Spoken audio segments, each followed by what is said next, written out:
प्राकृतिक कृषि करने वाले किसान भाइयों राम राम।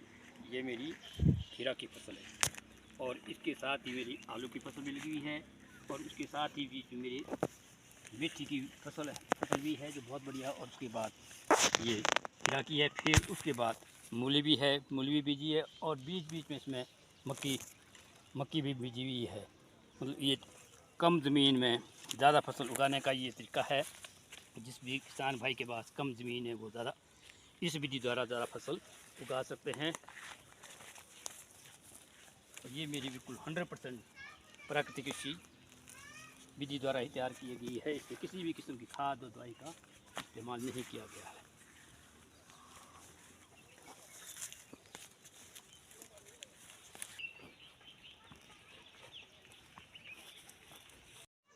प्राकृतिक किसान भाइयों राम राम।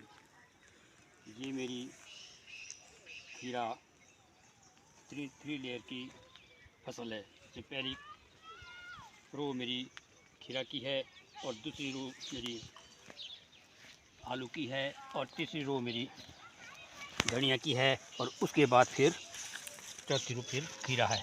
ये मेरी प्राकृतिक है किस्म की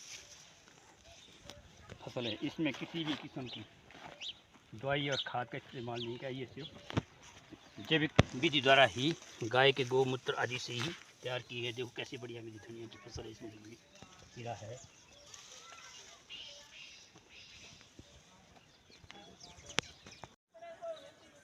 भारतीय प्राकृतिक कृषि करने वाले किसान भाइयों राम राम। ये मेरी प्राकृतिक किस्म की विधि द्वारा ये फसल तैयार की गई है। ये 4 लेयर वाली फसल है। इसमें पहली लेयर मेरी खीरा की है और दूसरी लेयर मेरी आलू की है और तीसरी लेयर मेरी धनिया की है और उसके बाद फिर खीरा की है और बीच में मक्की भी बीजी हुई है। इसमें आलू के बीच देखो बहुत अच्छी फसल है। और मैं आज पहली बार खीरा और सब उड़ान कर रहा हूँ।